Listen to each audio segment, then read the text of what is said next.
ਉਹ ਦੇਖਦੇ ਹੀ ਬ੍ਰਹਮ ਨੇ। ਇਹ ਹੁੰਦੇ ਨੇ ਹੰਸ, ਇੱਕ ਹੁੰਦੇ ਨੇ ਪਰਮਹੰਸ।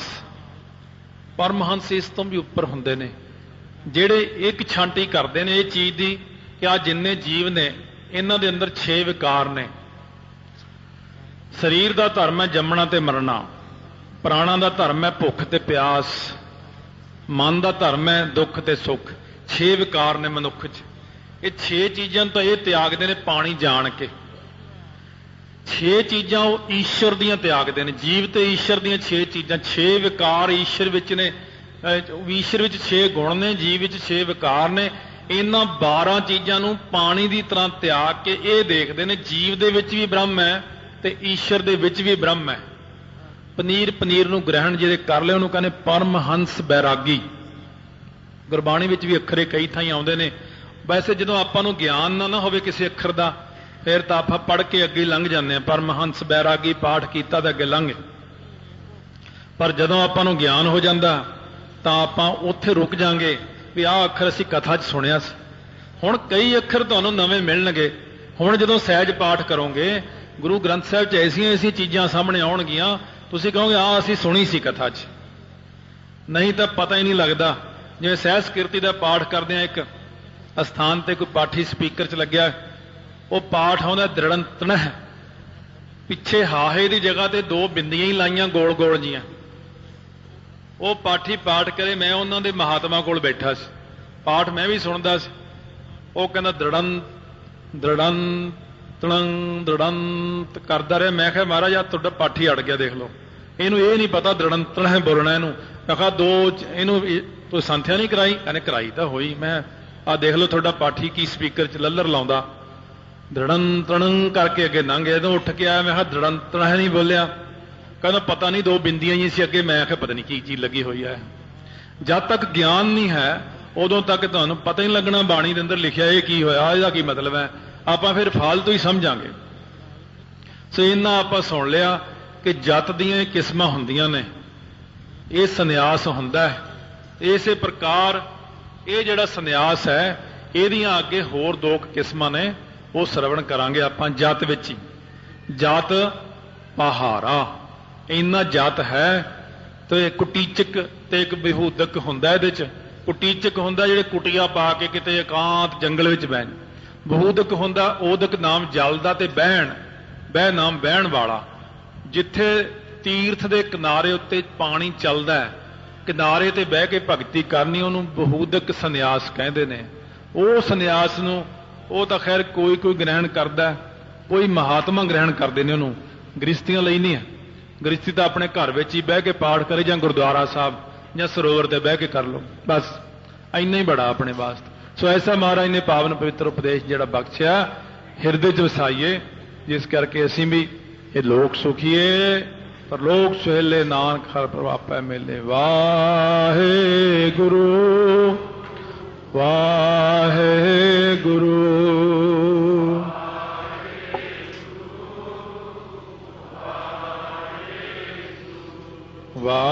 ਵਾਹਿਗੁਰੂ ਵਾਹਿਗੁਰੂ।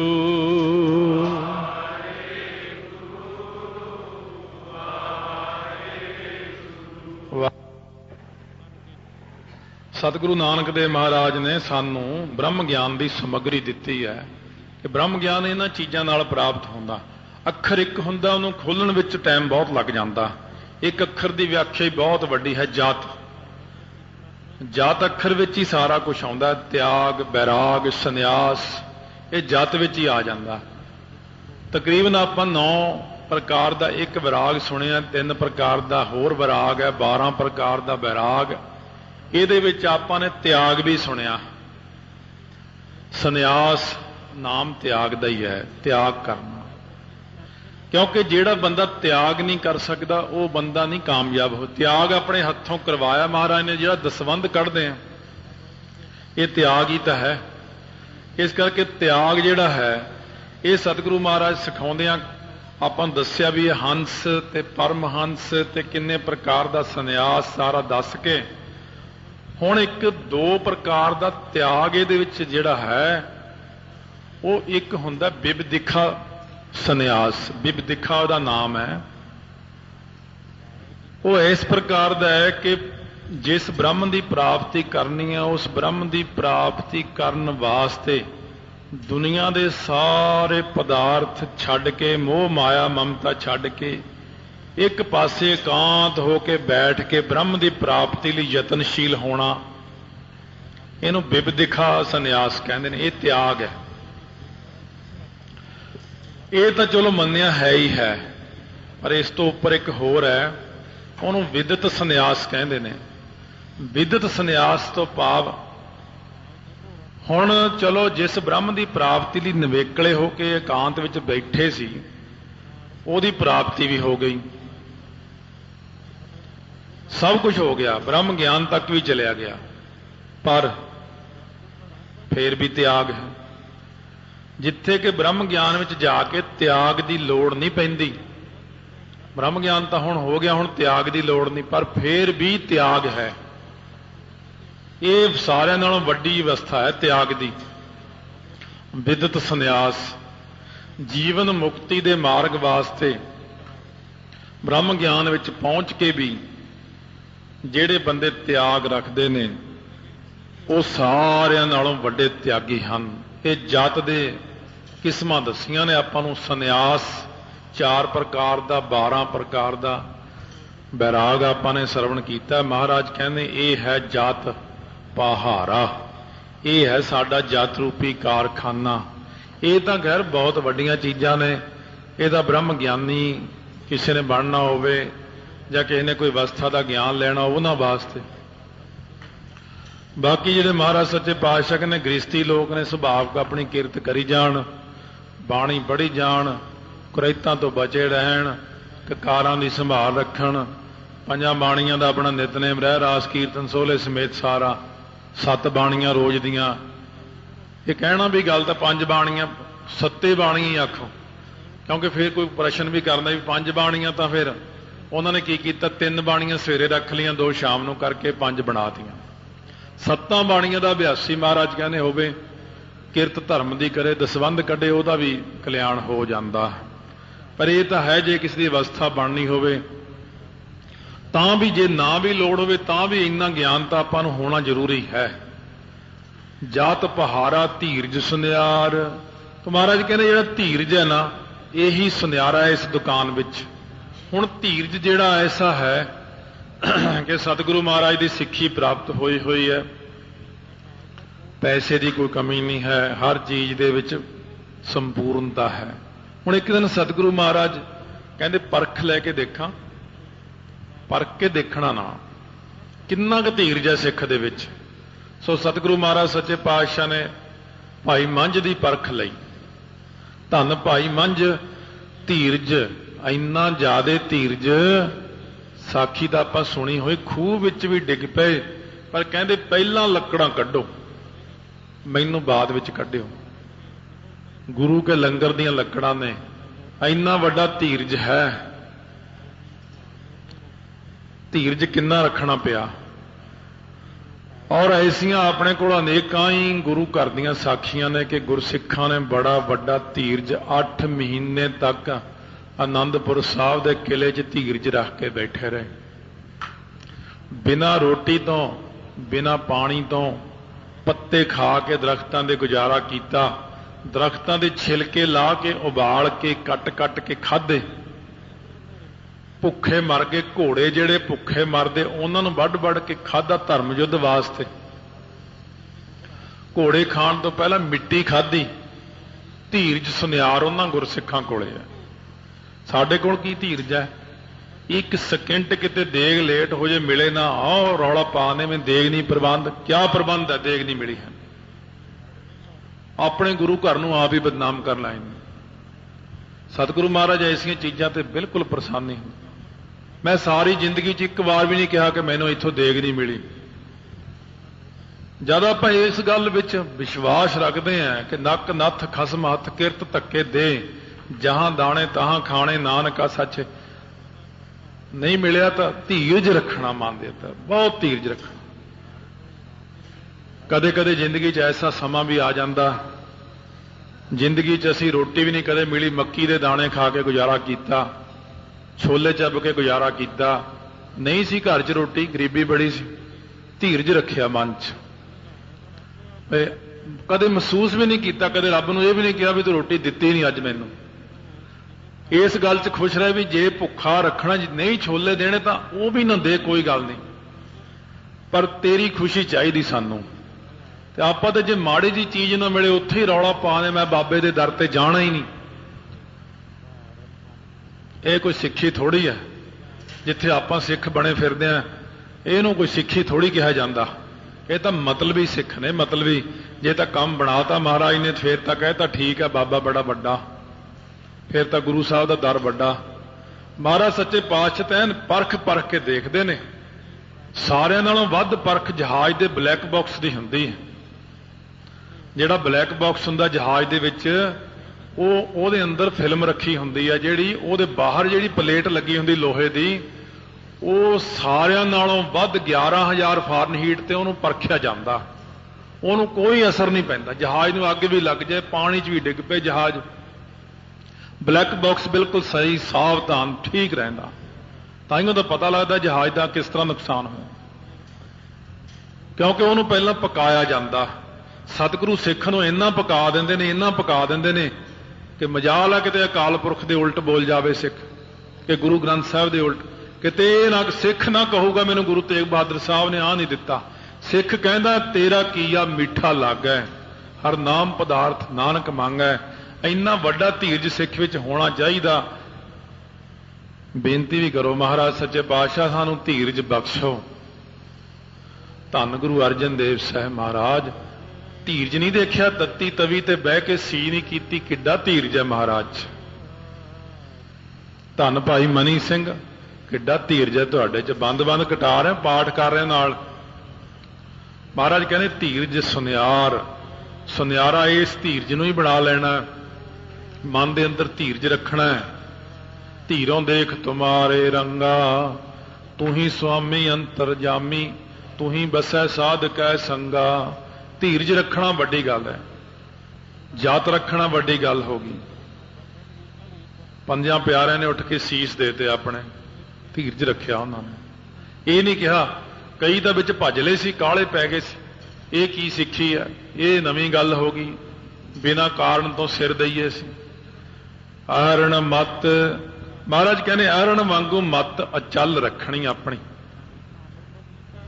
ਆਰਣ ਲੋਹੇ ਦਾ ਵੱਡਾ ਸਾਰਾ ਢੇਲਾ ਜਿਹਦੇ ਤੇ ਰੱਖ ਕੇ ਕੁੱਟਿਆ ਜਾਂਦਾ, ਲੋਹੇ ਨੂੰ ਸੁਨਿਆਰ ਵੀ ਰੱਖਦੇ ਨੇ, ਉਹ ਛੋਟਾ ਰੱਖਦੇ ਨੇ ਅਤੇ ਲੋਹਾਰ ਵੱਡਾ ਰੱਖਦਾ। ਮਹਾਰਾਜ ਜੀ ਕਹਿੰਦੇ ਜਿਹੜੀ ਮੱਤ ਹੈ, ਬੁੱਧੀ ਹੈ, ਇਹ ਅਚਲ ਹੋਣੀ ਚਾਹੀਦੀ ਹੈ। ਗੁਰਮਤ ਮਤ ਅਚਲ ਹੈ, ਚਲਾਏ ਨਾ ਸਕੈ ਕੋਈ। ਕਿਵੇਂ ਅਚਲ ਹੋਣੀ ਚਾਹੀਦੀ ਹੈ? ਜੇ ਸਤਿਗੁਰੂ ਕਹਿਣ ਗੁਰਸਿੱਖ ਬਾਣੀ ਸ਼ਰਵਣ ਕਰਿਆ ਕਰ,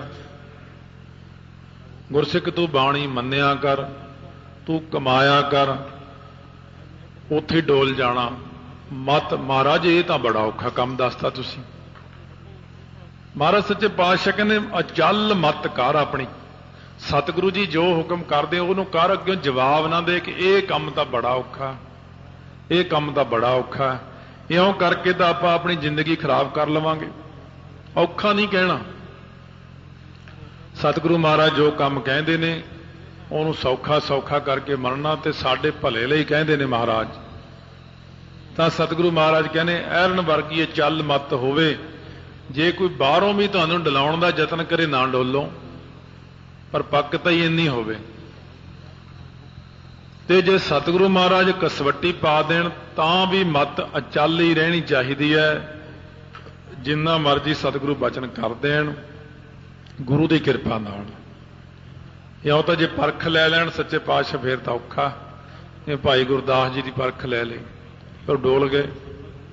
ਪਰ ਮਹਾਰਾਜ ਨੂੰ ਬੇਨਤੀ ਕਰੋ, ਮਹਾਰਾਜ ਸਾਡੀ ਮੱਤ ਜਿਹੜੀ ਹੈ, ਬੁੱਧੀ ਹੈ, ਐਰਨ ਵਾਂਗੂ ਅਚਲ ਰਹੇ, ਅਡੋਲ ਰਹੇ। ਵੇਦ ਹਥਿਆਰ, ਗਿਆਨ ਦਾ ਥੌੜਾ ਪਕੜ ਕੇ ਰੱਖੋ ਹੱਥ ਵਿੱਚ। ਸੁਨਿਆਰੇ ਕੋਲ ਹਥੌੜੀ ਤੇ ਲੋਹਾਰ ਕੋਲ ਹਥੌੜਾ ਹੁੰਦਾ। ਮਹਾਰਾਜ ਜੀ ਕਹਿੰਦੇ ਨੇ ਆਪਣੇ ਕੋਲ ਗਿਆਨ ਦਾ ਹਥਿਆਰ ਰੱਖੋ, ਹਮੇਸ਼ਾ ਗਿਆਨ ਨੂੰ ਵਰਤੋ। ਬਾਹਰੀ ਗਿਆਨ ਤੇ ਅੰਦਰਲਾ ਗਿਆਨ ਦੋਵੇਂ ਹੀ ਹੋਣੇ ਚਾਹੀਦੇ ਨੇ ਸਿੱਖ ਦੇ ਪਾਸ। ਗਿਆਨ ਦਾ ਹਥਿਆਰ ਜਿਹੜਾ ਹੈ ਇਹ ਪਕੜ ਕੇ ਹੱਥ ਦੇ ਵਿੱਚ ਗੁਰੂ ਦੇ ਗਿਆਨ ਨੂੰ ਲੈ ਕੇ, ਸ਼ਬਦ ਦਾ ਗਿਆਨ ਲੈ ਕੇ ਬ੍ਰਹਮ ਦੇ ਗਿਆਨ ਤੱਕ ਜਾਣਾ। ਭਉ ਖੱਲਾ ਅਤੇ ਜਿਹੜਾ ਭਉ ਰੱਖਣਾ, ਡਰ ਰੱਖਣਾ ਮਨ ਦੇ ਅੰਦਰ ਕਿ ਸਤਿਗੁਰੂ ਜੀ ਦੇਖਦੇ ਹੋਣਗੇ, ਸਤਿਗੁਰੂ ਜੀ ਕੀ ਕਹਿਣਗੇ ਮੈਨੂੰ ਕਿ ਗੁਰਸਿੱਖ ਹੋ ਕੇ ਤੂੰ ਆਹ ਮਾੜੇ ਕੰਮ ਕਰਦਾ। ਕਿਉਂ ਸਤਿਗੁਰੂ ਜੀ ਨੂੰ ਹਾਜ਼ਰ ਨਾਜ਼ਰ ਜਾਣ ਕੇ ਅਕਾਲ ਪੁਰਖ ਵਾਹਿਗੁਰੂ ਨੂੰ ਜਿਹੜਾ ਮਨ ਦੇ ਅੰਦਰ ਡਰ ਰੱਖਣਾ, ਇਹੀ ਖੱਲਾ ਹੈ। ਇਹਦੇ ਵਿੱਚ ਇਹੀ ਵੱਡੀ ਚੀਜ਼ ਹੈ ਕਿ ਜਿਹੜਾ ਹਮੇਸ਼ਾ ਮਨ ਦੇ ਅੰਦਰ ਕਲਗੀਧਰ ਪਿਤਾ ਜੀ ਦਾ ਡਰ ਰੱਖਣਾ। ਮਹਾਰਾਜ ਕੋਲ ਪ੍ਰਚੰਡ ਗਿਆਨ ਹੈ, ਇੱਕ ਤਾਂ ਗਿਆਨ ਹੀ ਹੈ, ਇੱਕ ਪ੍ਰਚੰਡ ਗਿਆਨ ਹੈ। ਸਤਿਗੁਰੂ ਪ੍ਰਚੰਡ ਗਿਆਨ ਨੂੰ ਦੇਣ ਵਾਲੇ ਨੇ। ਜੇ ਆਪਾਂ ਇਹ ਕਹਿ ਦਈਏ ਕਿ ਮਹਾਰਾਜ ਨੂੰ ਤਾਂ ਗੱਲ ਪਤਾ ਹੀ ਨਹੀਂ, ਸਤਿਗੁਰੂ ਨੂੰ ਤਾਂ ਤੇਰੇ ਕਰਨ ਤੋਂ ਵੀ ਪਹਿਲਾਂ ਪਤਾ। ਮਹਾਰਾਜ ਤਾਂ ਪਹਿਲਾਂ ਹੀ ਜਾਣਦੇ ਨੇ, ਕਿਉਂਕਿ ਇੰਨਾ ਪ੍ਰਚੰਡ ਗਿਆਨ ਹੈ। ਸਤਿਗੁਰੂ ਮਹਾਰਾਜ ਸੱਚੇ ਪਾਤਸ਼ਾਹ ਨੇ ਤਾਂ ਸ੍ਰਿਸ਼ਟੀ ਬਣਾਈ ਹੈ, ਉਹ ਮਾਲਕ ਨੇ, ਉਹ ਆਪਾਂ ਨੂੰ ਜਾਣਦੇ ਨੇ। ਇਸ ਕਰਕੇ ਸਤਿਗੁਰੂ ਮਹਾਰਾਜ ਕਹਿੰਦੇ ਡਰ ਰੱਖ ਮਨ ਦੇ ਅੰਦਰ, ਹਮੇਸ਼ਾ ਡਰ ਰੱਖ। ਗੁਰਮੁਖ ਤਾਂ ਇੰਨੀ ਮਾੜੀ ਮਾੜੀ ਗੱਲ ਤੋਂ ਵੀ ਬਹੁਤ ਡਰਦੇ ਨੇ ਵੀ ਅਸੀਂ ਅੱਜ ਆਹ ਕੰਮ ਨਹੀਂ ਹੋਇਆ, ਅੱਜ ਇਸ ਤਰ੍ਹਾਂ ਨਹੀਂ ਹੋਇਆ। ਸੰਸਾਰੀ ਬੰਦਾ ਜਿਹੜਾ ਉਹ ਕਹਿੰਦਾ ਕੋਈ ਗੱਲ ਨਹੀਂ, ਤਾਂ ਕੀ ਹੋ ਚੱਲਿਆ। ਗੁਰਮੁਖ ਬਹੁਤ ਡਰਦੇ ਨੇ, ਉਹ ਕਹਿੰਦੇ ਨਾ ਵੀ ਮੈਂ ਮਨ ਦੇ ਅੰਦਰ ਡਰ ਰੱਖਣਾ ਕਿ ਮਹਾਰਾਜ ਸੱਚੇ ਪਾਤਸ਼ਾਹ ਨੇ ਮੈਨੂੰ 2 ਟਾਈਮ ਕੰਘਾ ਕਰਨ ਨੂੰ ਕਿਹਾ। ਸ਼ਾਮ ਨੂੰ ਕੰਘਾ ਕਰੋ 4-5 ਵਜੇ, ਰਹਿ ਰਾਸ ਤੋਂ ਪਹਿਲਾਂ ਕਰ ਲਓ। ਜੇ ਰਹਿ ਰਾਸ ਦਾ ਸਮਾਂ ਵੀ ਲੰਘ ਗਿਆ, ਫਿਰ ਕੀਰਤਨ ਸੋਲੇ ਤੋਂ ਪਹਿਲਾਂ ਪਹਿਲਾਂ ਇੱਕ ਵਾਰੀ ਫਿਰ ਕੰਘਾ ਕਰ ਲੈਣਾ ਸਿਰ ਵਿੱਚ। ਨਹੀਂ ਹੋਇਆ ਤਾਂ ਗੁਰਮੁਖਾਂ ਨੂੰ ਇਉਂ ਲੱਗਦਾ ਵੀ ਅੱਜ ਬੜੀ ਵੱਡੀ ਗਲਤੀ ਹੋ ਗਈ, ਮੈਂ ਅੱਜ ਮੈਂ ਕੰਘਾ ਨਹੀਂ ਕੀਤਾ। ਆਮ ਸੰਸਾਰ ਵਾਸਤੇ ਇਹ ਕੰਘਾ ਕਰਨਾ ਕੁਛ ਵੀ ਨਹੀਂ, ਪਰ ਸਾਡੇ ਲਈ ਇੰਨੀ ਵੱਡੀ ਗੱਲ ਹੈ ਵੀ ਕਲਗੀਧਰ ਮਹਾਰਾਜ ਦਾ ਬਚਨ ਨਹੀਂ ਮੰਨਿਆ ਗਿਆ। ਅੱਜ ਪੱਗ ਅੱਜ ਚੁਣ ਕੇ ਨਹੀਂ ਬੰਨੀ, ਅੱਜ ਝਾੜ ਕੇ ਪੱਗ ਨਹੀਂ ਬੰਨੀ, ਬੜੀ ਵੱਡੀ ਗੱਲ ਹੈ ਸਾਡੇ ਲਈ। ਸਧਾਰਨ ਬੰਦੇ ਲਈ ਤਾਂ ਕੋਈ ਖਾਸ ਗੱਲ ਹੀ ਨਹੀਂ ਹੈ, ਉਹ ਤਾਂ ਟੋਪੀ ਰੱਖਦਾ ਸਿਰ ਤੇ, ਉਹ ਤਾਂ ਪੱਗ ਮਾਵਾ ਜਾਂ ਲਾ ਕੇ ਬੰਨ੍ਹ ਕੇ ਸਿਰ ਤੇ। ਸਾਡੇ ਲਈ ਤਾਂ ਉਹ ਇੰਨੀ ਵੱਡੀ ਗੱਲ ਹੋ ਗਈ ਕਿ ਹੋਏ ਸਿੱਖ ਸਿਰ ਟੋਪੀ ਧਰੈ 7 ਜਨਮ ਕੁਸ਼ਟੀ ਹੋਏ ਮਰਾ। ਅਸੀਂ ਕਿਉਂ ਕੋੜੀ ਹੋ ਕੇ ਮਰੀਏ 7 ਜਨਮ। ਇਉਂ ਮਹਾਰਾਜ ਦੇ ਭਉ ਨੂੰ ਜਿਹੜਾ ਰੱਖਣਾ, ਭਉ ਖੱਲਾ, ਅਗਨ ਤਪ ਤਾਓ, ਜਿਹੜਾ ਇਹਦੇ ਵਿੱਚ ਫਿਰ ਤਪ ਤਾਉਣਾ ਹੈ। ਸਤਿਗੁਰੂ ਮਹਾਰਾਜ ਦੇ ਭੈ ਵਿੱਚ ਰਹਿ ਕੇ ਜਿਹੜਾ ਸਿਮਰਨ ਕਰਨਾ ਨਾ, ਇਹੀ ਤਪ ਦਾ ਤਾਉਣਾ ਹੈ, ਇਹੀ ਅਗਨੀ ਹੈ। ਬ੍ਰਹਮ ਅਗਨੀ ਦਾ ਪ੍ਰਗਟ ਇਹੀ ਕਰਨਾ ਹੈ। ਭਉ ਵਿੱਚ ਰਹਿ ਕੇ ਸਿਮਰਨ ਕਰਨਾ ਅਤੇ ਤਪ ਜਿਹੜਾ ਕਰਨਾ, ਗੁਰ ਸੇਵਾ ਤਪਾਂ ਸਿਰ ਤਪ ਸਾਰ। ਗੁਰ ਕੈ ਗ੍ਰਹਿ ਸੇਵਕ ਜੋ ਰਹੈ, ਗੁਰ ਕੀ ਆਗਿਆ ਮਨ ਮਹਿ ਸਹੈ। ਆਪਸ ਕੋ ਕਰ ਕਛ ਨਾ ਜਨਾਵੈ, ਹਰ ਹਰ ਨਾਮ ਹਿਰਦੈ ਸਤਿ ਆਵੈ। ਮਨ ਵੇਚੈ ਸਤਿਗੁਰ ਕੇ ਪਾਸ, ਤਿਸ ਸੇਵਕ ਕੇ ਕਾਰਜ ਰਾਸ। ਸੇਵਾ ਕਰਤ ਹੋਏ ਨੇਕਾਮੀ, ਤਿਸ ਕੋ ਹੋਤ ਪ੍ਰਾਪਤ ਸੁਆਮੀ। ਇਹ ਹੈ ਅਗਨ ਤਪ ਤਾਓ। ਜਿਹੜਾ ਤਪ ਕਰਨਾ ਹੈ, ਜਿਹੜੀ ਆਗਿਆ ਸਮ ਨਹੀਂ ਸਾਹਿਬ ਸੇਵਾ। ਉਂਝ ਜਿੰਨੀ ਮਰਜ਼ੀ ਤੁਸੀਂ ਸੇਵਾ ਕਰੀ ਜਾਓ, ਪਰ ਸਾਹਿਬ ਜਦੋਂ ਕੋਈ ਆਗਿਆ ਕਰ ਦਿੰਦੇ ਨੇ, ਉਸ ਆਗਿਆ ਦੇ ਵਿੱਚ ਰਹਿਣਾ, ਇਹੀ ਵੱਡੀ ਚੀਜ਼। ਗੁਰੂ ਅੰਗਦ ਦੇਵ ਮਹਾਰਾਜ ਨੇ ਕੀ ਸੇਵਾ ਕੀਤੀ? ਇਹੀ ਵੱਡੀ ਸੇਵਾ ਕੀਤੀ, ਜਿਹੜੀ ਆਗਿਆ ਮੰਨੀ। ਬਸ ਸਤਿਗੁਰੂ ਜਦੋਂ ਦੇਖ ਲੈਣ ਇਹ ਸਿੱਖ ਆਗਿਆ ਵਿੱਚ ਚੱਲਦਾ, ਬਸ ਇਹ ਵੱਡੀ ਗੱਲ। ਮਹਾਰਾਜ ਨੇ ਕਿਹਾ ਵੀ ਆਹ ਸਾਹਮਣੇ ਬਿੱਲੀ ਆਈ ਭਰੀ ਸੰਗਤ ਵਿੱਚ, ਬਿੱਲੀ ਇੱਕਦਮ ਦੌੜ ਕੇ ਲੰਘੀ, ਮਰੀ ਹੋਈ ਚੂਹੀ ਸਿੱਟ ਗਈ ਹੈ ਸਾਹਮਣੇ। ਮਹਾਰਾਜ ਗੁਰੂ ਨਾਨਕ ਦੇਵ ਜੀ ਨੇ ਕਿਹਾ, ਸ਼੍ਰੀ ਚੰਦ ਜੀ ਅੱਜ ਚੂਹੀ ਬਾਹਰ ਸਿੱਟ ਕੇ ਆਓ। ਮਹਾਰਾਜ ਆਪ ਹੀ ਕੌਤਕ ਵਰਤਾਉਣ ਵਾਲੇ ਆ। ਮਹਾਰਾਜ ਨਾ, ਮੈਨੂੰ ਔਖਾ ਲੱਗਦਾ, ਇਹ ਕੀ ਕਹੇਗੀ ਸਾਰੀ ਸੰਗਤ। ਸ਼੍ਰੀ ਚੰਦ ਲక్ష్ਮੀ ਦਾਸ ਤੁਸੀਂ ਉੱਠੋ, ਨਹੀਂ ਉੱਠ ਸਕੇ। ਹੁਣ ਇੱਥੇ ਕਹਿਣਾ ਤੇ ਗੁਰੂ ਅੰਗਦ ਦੇਵ ਜੀ ਨੂੰ ਕਹਿਣਾ ਵੀ ਨਹੀਂ, ਬਾਬੇ ਲਹਿਣੇ ਵੱਲ ਦੇਖਣਾ, ਬਸ ਇੰਨਾ ਹੀ ਕਰਨਾ। ਅੱਛਾ, ਸਤਿਵਚਨ ਮਹਾਰਾਜ ਦੌੜ ਕੇ ਚੂਹੀ ਚੱਕ ਕੇ ਬਾਹਰ ਸੁੱਟ ਆਂਦੀ, ਹੱਥ ਧੋ ਕੇ ਸਾਫ਼ ਕਰਕੇ 5 ਇਸ਼ਨਾਨੇ ਕਰਕੇ ਆਪ ਮਹਾਰਾਜ ਜੀ ਬਾਹਰ ਸੁੱਟ ਆਂਦੀ, ਸਤਿਵਚਨ ਕਰ ਦਿੱਤਾ।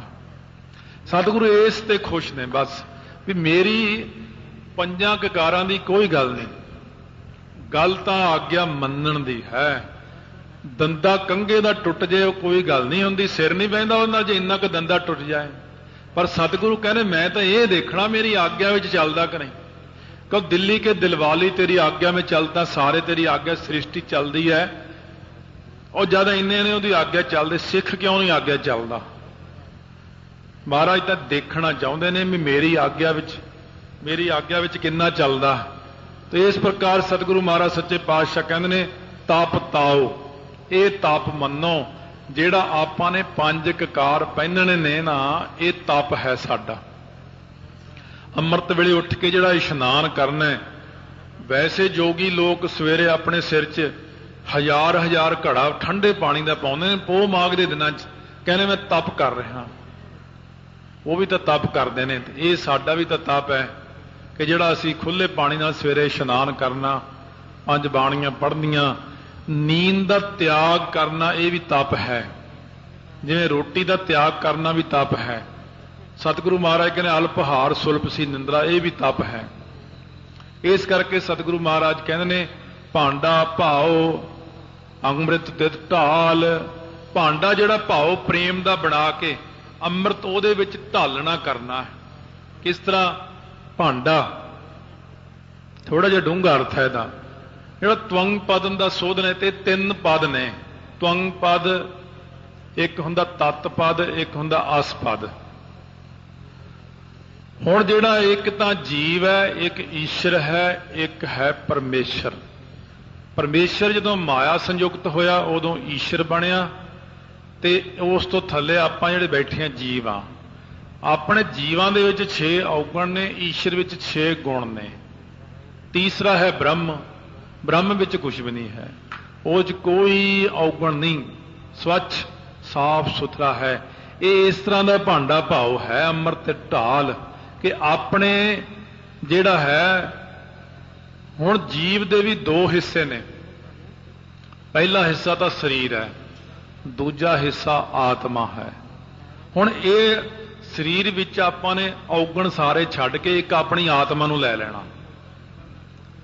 मैं बड़ा ही सौखा कर लिया इहनूं, वैसे जो दूजे अखर वरतीए ना वो फिर औखे लगते हैं। सीधा जिहा मैं पंजाबी जी सुना रहा। ये जीव दे विच अपने सामने अपनी आत्मा, इहनूं लै के ये जिहड़ा ईश्वर है, ईश्वर रूप कुठाली विच इस आत्मा नूं जाके लीन करके तीसरे थां ते इहनूं ब्रह्म विच लीन कर देना।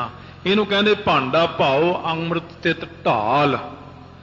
ये सिमरन करदिआं करदिआं ही अवस्था बनदी है। सिमरन करदिआं इस चीज़ का ज्ञान हुंदा है, सीधी समझा के भी दसी नहीं जा सकती है। क्योंकि सिमरन करदिआं करदिआं जदों जीव दे अंदरों हंगता मर जाती है तो वह ईश्वर रूप हो जाता। पहला ईश्वर तो अगे फिर ईश्वर के खट विकारां का त्याग करके, ईश्वर के जिहड़े 6 गुण ने इन्हां दा त्याग करके, जीव अपने 6 विकारां का त्याग करके ब्रह्म स्वरूप हो जाता। इहनूं कहंदे भांडा भाओ अमृत ते ढाल। भांडा जिहड़ा बनाउणा प्रेम का भांडा बना के ਉਹਦੇ ਵਿੱਚ अमृत नूं पाउणा है, नाम रूपी अमृत नूं पाउणा है, आत्मक अमृत नूं पाउणा है, ਉਹਦੇ ਵਿੱਚ प्राप्त करना है। घड़िया शब्द सच्ची टकसाल। सच्ची टकसाल किहड़ी है? साध संगत। ਇਹਦੇ ਵਿੱਚ शब्द ਦੇ ਨਾਲ ਆਪਣੇ ਮਨ ਨੂੰ ਘੜਨਾ। शब्द उपदेश नूं कहंदे ने। उपदेश द्वारा, सिमरन द्वारा, कीर्तन द्वारा, कथा द्वारा संगत विच बह के अपने मन नूं, मन की घाड़त करना। ये टेढ़ा विंगा जिहड़ा मन है ना, गुरमुख बाणी अघड़ कढ़ावै। ये सिद्ध गोष्ठ च महाराज ने सिद्धां नूं चर्चा करदे ही सुनाया सी कि जिहड़ा गुरमुख है वह अघड़ मन नूं शब्द दे द्वारा घड़दा लै करके। शब्द घड़िया शब्द सच्ची टकसाल, अपने मन नूं संगत विच बह के घड़ना।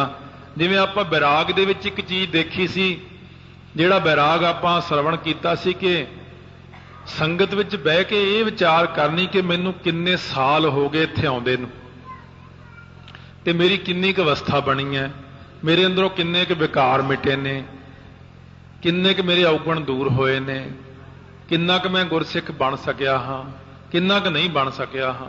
क्यों? बह के शब्द के द्वारा अपनी घाड़त नूं घड़दियां घड़दियां घड़दियां 5 कोशां दे पहाड़ नूं पासे करदियां अविद्या, असमता, अभिनिवेश, राग द्वेष इन्हां नूं पासे करके सारा कुछ हटाउंदियां हटाउंदियां एक ब्रह्म स्वरूप अकाल पुरख नूं देखना। पर महाराज कहते ये कार सारे जाने नहीं कर सकते। जिन कौ नदर, इत्थे पहला छोटा विश्राम है, ਇਹਦਾ विश्राम वैसे कर्म ते ही है। कहने जिन्हां दे उत्ते नदर करते ने अकाल पुरख वाहिगुरु, वो करदा ऐसा कर्म।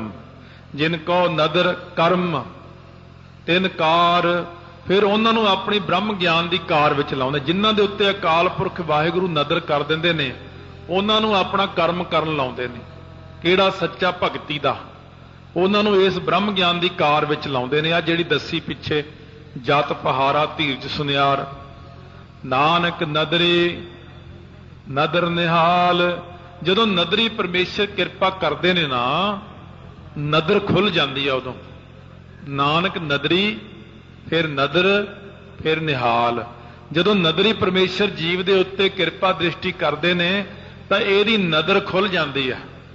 नदर जदों खुलती है, दिव्य दृष्टि खुलती है जदों, तो जीव जदों सारे पासे देखदा है, सब गोबिंद है, सब गोबिंद है, गोबिंद बिन नहीं कोई, तो हुंदा निहाल निहाल निहाल, तक की निहाल हो जाता है। सब पासे ही ब्रह्म है, कोई दूजा नज़र ही नहीं आता। एवें झगड़े करते सी लोकां नाल, एवें इधर उधर भटके फिरते सी, आ तां गल ही बन गई। किसी दूजा पासा मैं देखिया ही नहीं, हर जगह के उत्ते ब्रह्म ही ब्रह्म है। नानक नदरी नदर निहाल। जपजी साहब का पाठ करते हैं बिना अर्थां तो लोग वैसे करी जाते, पाठ गलत भी करी जाते हैं। पर जे सुध संथ्या समेत कल्ले कल्ले लगा मात्रा ला के ते इन्ना अर्थां दे संयुक्त होकर जपजी साहब का पाठ करिए तो वाहिगुरु जरूर किरपा करनगे। फिर आपां भी नानक नदरी नदर निहाल हो सकते हैं। इन्ने भाव नूं लैके सोहणे ढंग नाल जपजी साहब का पाठ करो कि सच्चे पातशाह सानू भी दृष्टि दे देण, वो जिस दृष्टि करके असीं भी निहाल हो जाइए।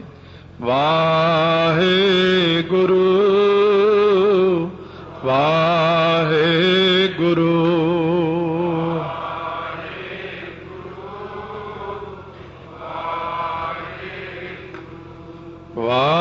वाहिगुरु वाहिगुरु वाहिगुरु